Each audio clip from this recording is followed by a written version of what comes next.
अनंत मूर्तिधारी भगवान जिस मूर्ति से इस अगमाया का प्रकाश करते हैं, जहां ये प्रकाश हुआ अगमाया का, उसी मूर्ति से ये इन्होंने इच्छा की। तो अगमाया शब्द का अर्थ हम करते हैं निश्चल कृपा, अचल कृपा।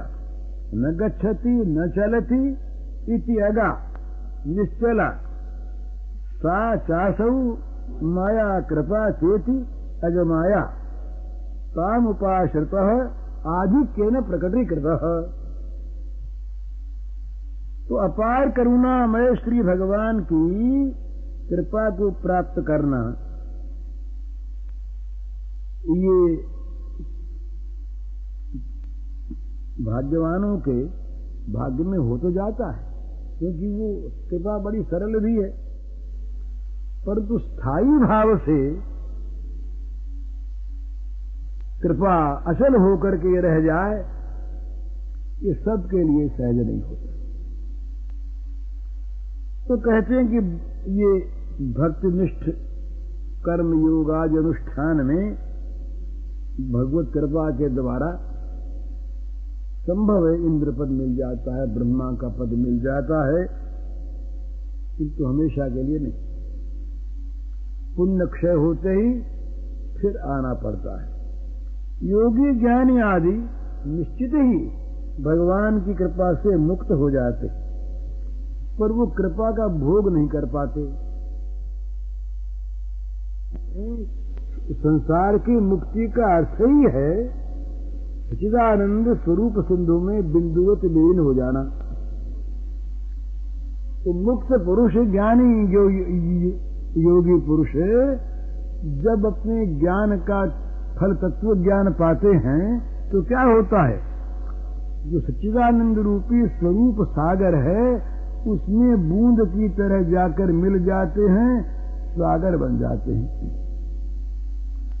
तो इसलिए भगवान की कृपा से किसी को सेवाधिकार नहीं मिलता। अतएव भगवान की कृपा का प्रत्यक्ष भोग वे नहीं कर सकते, अचल होकर ही रहती वो कृपा। किंतु भगवान ने अपनी कृष्ण लीला में जिन पर कृपा की उन पर ये अगमाया ही की, निश्चल कृपा की। और अवतारों में सब में भगवान की कृपा तो समान ही है, पर इस प्रकार भगवान ने दिखाया नहीं अपनी कृपा का अगमाया स्वरूप। बोले औरों की बात छोड़ दो, पूतना जी जो हैं ये तो जहर लगा करके मारने ही आई, और पूतना को मार करके उन्होंने जननी की गति दे दी। तो अगमाया का प्रकाश किया, भगवान अपनी चला कृपा दे दी।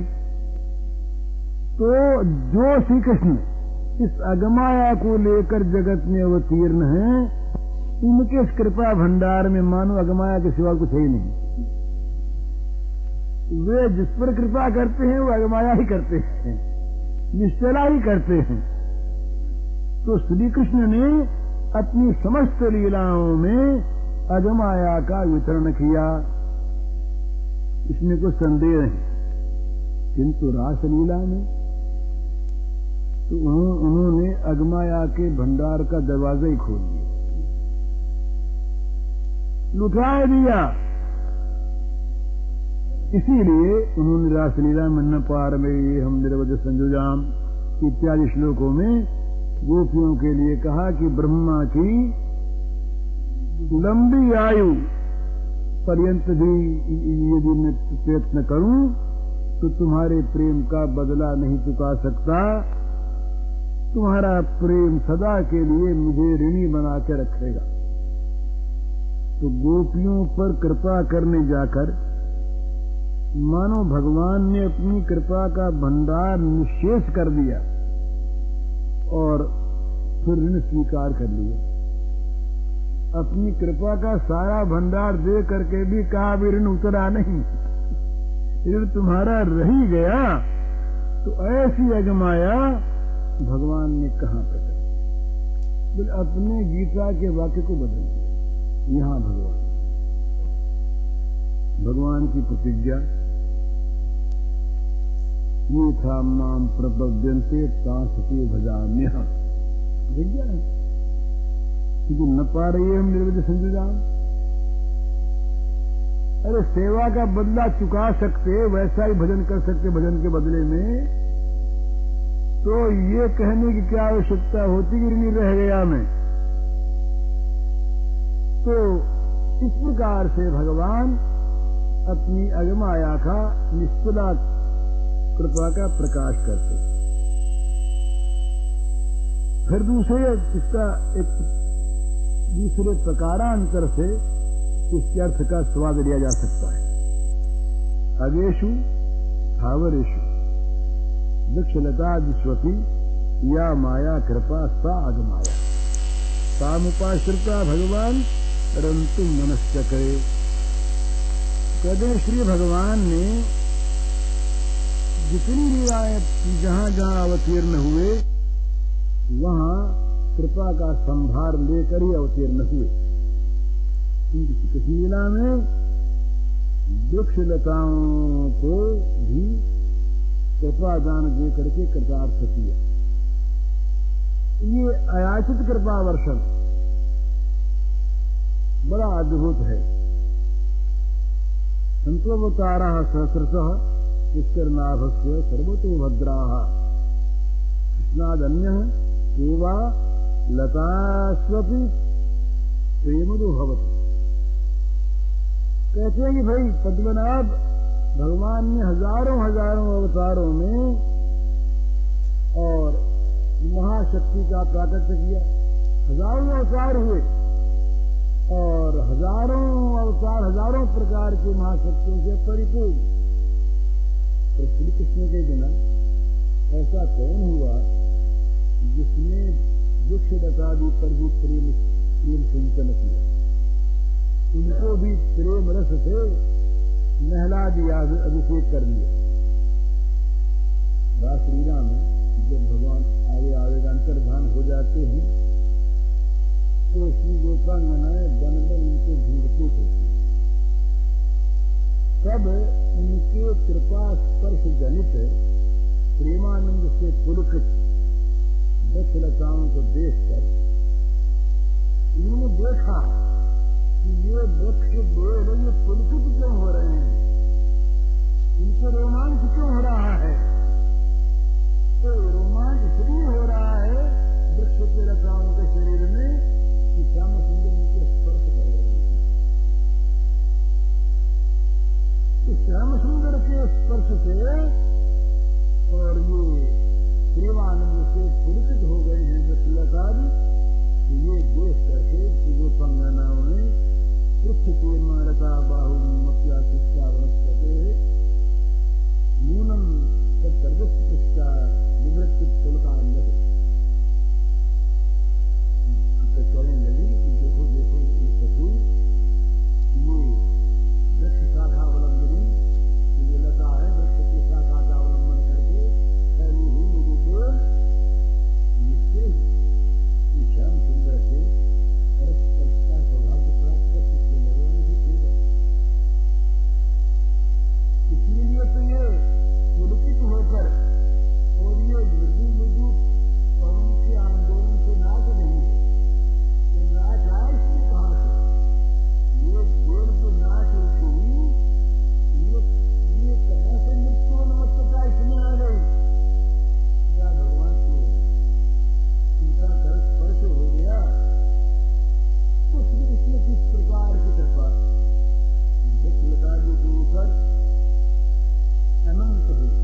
किंतु गोपी भाव से श्री कृष्ण की सेवा प्राप्ति के लालसा से जो लोग रागानुगा भक्ति करते हैं वे न तो परब्रह्म में विलीन होते हैं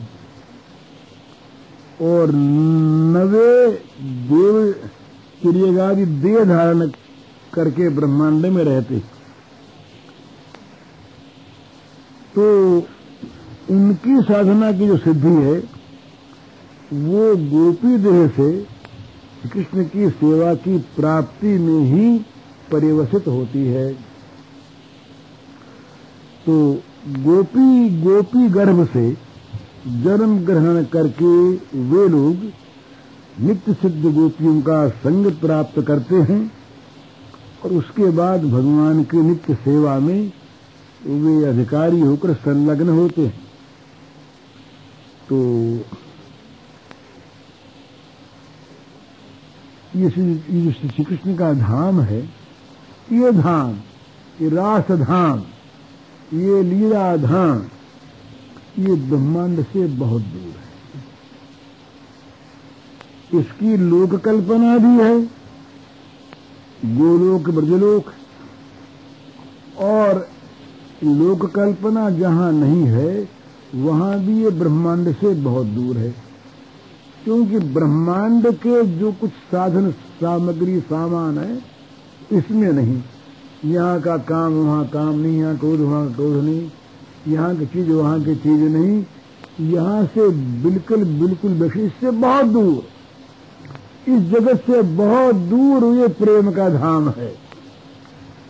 इस जगत में प्रेम धाम नहीं तो प्रेम धाम बहुत दूर। तो इस रागानुगा भक्ति वालों को इस ब्रह्मांड में नहीं रहना पड़ता, ये बहुत दूर लीला धाम में पहुंच जाते हैं। ये ब्रह्मांड बहुत पीछे, बहुत दूर, अनेक स्तरों के पीछे रह जाता है। और इसको वैसे लोक दृष्टि से देखें तो अनंत ब्रह्मांड और माया समुद्र की बात तो है कारण समुद्र, उसके बाद है सिद्धलोक, उसके बाद है परव्योम, वहां अनंत वैकुंठ की स्थिति है, और उसके बाद है भगवान का लीला धाम ब्रजलोक। तो वहां जाना ये अपनी इच्छा से कोई जा सके, साधना से ये नहीं हो सकता। तो गोपी भाव से कि प्रेम सेवा करने का लोभ जिनके मन में जागृत हो जाता है और जो गोपियों के समान अपने को बना लेते हैं, वे ही इस साध्यातीत प्रेम धाम में पहुंच सकते हैं और लोग नहीं पहुंच सकते। इसलिए श्री भगवान जब लीला प्रकट करते हैं तो उनकी सेवा प्राप्ति के लिए उत्कंठा रखने वाले साधक योग माया की सहायता से वहां प्रकट लीला में गोपी गर्भ से प्रकट होते हैं और नित्य शुद्ध गोपियों के संग की महिमा से भाव परिपक्व होने पर रास लीला में श्री कृष्ण के साथ मिलित हो जाते हैं। ये विषय उसमें आवेगा कि इनमें जो गोपियां थी इनमें कुमारियां भी थी, अविवाहिता भी थी, तरुणी भी थी। तो इन सब के अलग अलग भाव हैं। तो ये भी प्रपंचातीत भगवान का धाम, प्रेम धाम, तो ये गति विहीन है। कृपा के बिना यहाँ कोई जा नहीं सकता। अपनी चाल से चलकर भगवान के प्रेम धाम में कोई नहीं पहुंचता। वो तो बस अपने अंदर इस प्रकार की जिसके अंदर भावना जागृत हो गई, उसके सामने लोहे की भांति चुंबक के सामने आता जलो आता है, वैसे भगवान की कृपा आ जाती है तो अगमाया। तो फिर कहते हैं कि भाई अपार अपार करुणा धारा के समुद्र हैं भगवान,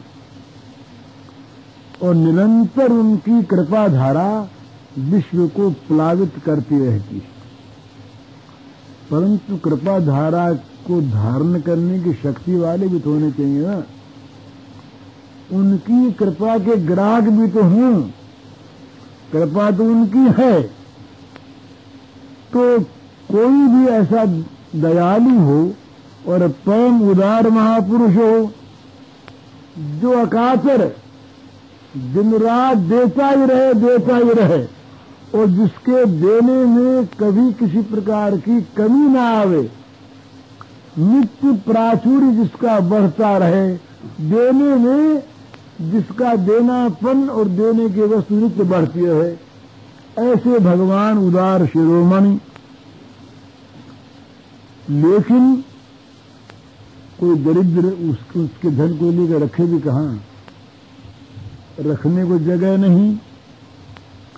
उसकी उस टूटी झोपड़ी में वो अगर धन को लाकर रख दे तो चोर उठेर ले जाएंगे।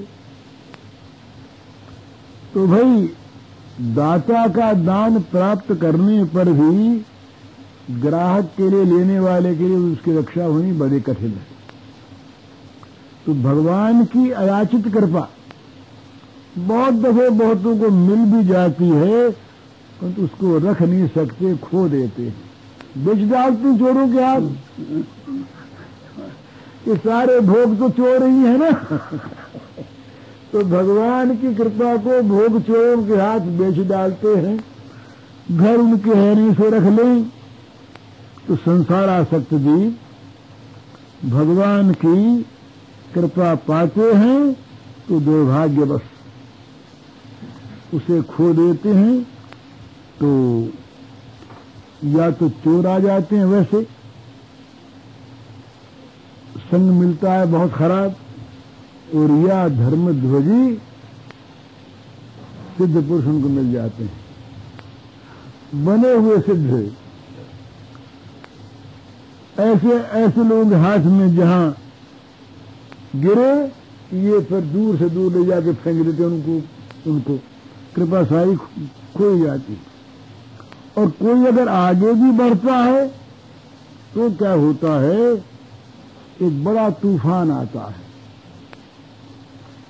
उस तूफान में फंसकर वो संसार सागर में गिर पड़ते हैं। वो तूफान क्या है? वो तूफान है मान प्रतिष्ठा कीर्ति की आंधी। यह रक्षा होनी बड़ी कठिन। बोलिए तो भगवान के बड़े भक्त हैं, ये भगवान के बड़े प्रेमी हैं जी। भगवान तो इनके वश में हो।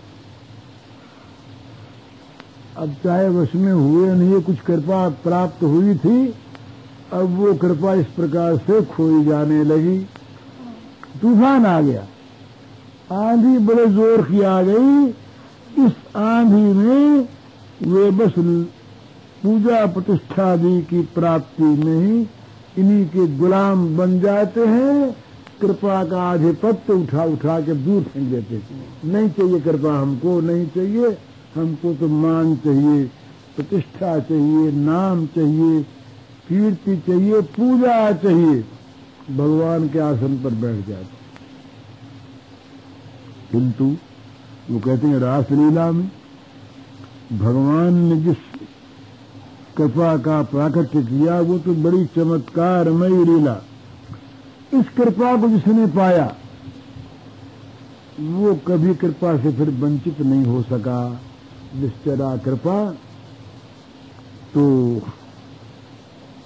भगवान की जो कृपा वितरित होती है उस कृपा में ऐसी कोई शक्ति रहती है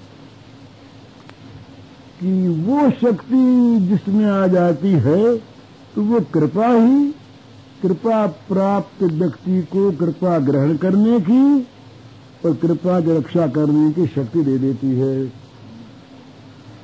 तो गोपांगनाओं ने उस शक्ति को प्राप्त किया और उनके लिए भगवान ने वो शक्ति दी। तो योग, तो इसका नाम है योगमाया उपाश्रितः।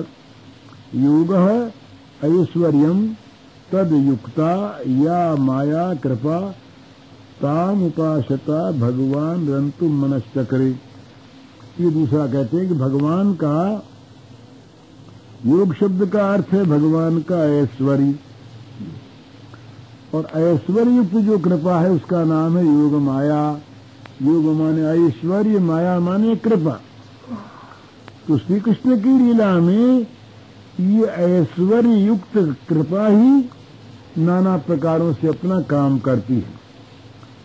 पूतना राक्षसी को मां की गति दी, वहां से लेकर और जितनी भी लीलाएं भगवान ने की वहां पर ऐश्वर्य शक्ति ने प्रकट होकर योग माया ने, योग माने ऐश्वर्य, माया माने कृपा, ऐश्वर्य कृपा ने प्रकट होकर सारा काम यूं बना दिया कि कहीं किसी प्रकार की अड़चन आई ही नहीं, मानो पहले से बना बनाया तैयार।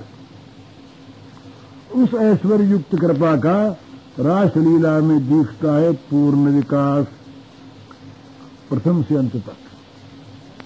श्री भगवान ने जब अनुरागनी ब्रजबालाओं पर कृपा करके उनके साथ रासलीला करने की इच्छा की और उनको अपने अपने घरों से वन भूमि में बुलाने के लिए वंशीनाद किया, तो भगवान ने ये जो वंशीनाद किया कृपा करके, ये अगर सभी सुन लेते तो भगवान के पास इन सब का आना ही मुश्किल हो जाता। तो भगवान की कृपा ने वहां ऐश्वर्य प्रकाश करके वंशीनाद केवल सुनाया गोप रमणियों को ही, बजी वंशी सबके लिए, लेकिन उनके कानों को अवरुद्ध कर दिया ऐश्वर्य शक्ति ने। तो और यदि सबको सुनता तो एक आफत और होती, ये वंशी तो सबको मोहित करने वाली है ना, तो वंशीनाद को सुन करके सभी घर वाले चल पड़ते, सारा ब्रजी वहां लौट पड़ता, तो फिर ये लीला होती ही नहीं। तो ऐश्वर्य प्रकाश हुआ।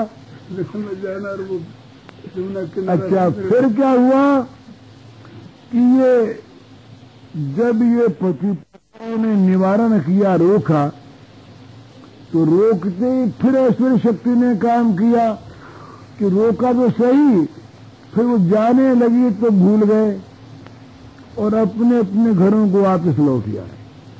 साथ ही चले चलते, पीछे पीछे दौड़ते तो काम नहीं बनता। और रासस्थली में तो योग माया ने, ऐश्वर्य शक्ति ने पूर्ण प्रकाश किया। ये भगवान ने रास नृत्य में प्रवृत्त होकर के और प्रत्येक गोपी का हाथ धारण कर लिया, दो दो के बीच में एक एक कृष्ण, दो दो के बीच में एक एक कृष्ण। तो अनंत गोपिकाओं में अनंत कृष्ण रूप से प्रकट होकर के भगवान ने गोपिकाओं की मनोवांछा पूर्ण की। कृत्वा तावंतमात्मानम यावतिर गोपयोषिता। जितनी गोपांगनाएं थी रासस्थली में, उतनी मूर्ति प्रकट करके भगवान ने रास नृत्य किया। ये ऐश्वर्य युक्त कृपा का पूर्ण विकास। अब और आगे वो कहते हैं कि योगमाया शब्द पर विचार करने पर भगवान की लीला के और वैभव भी सामने आते हैं। योगे आत्मना सह मिलनी या माया यज्ञ पत्न्यादि शिव वंचना तामुपाश्यता उपाश्यतोपि भगवान रंतु मनश्चक्रे।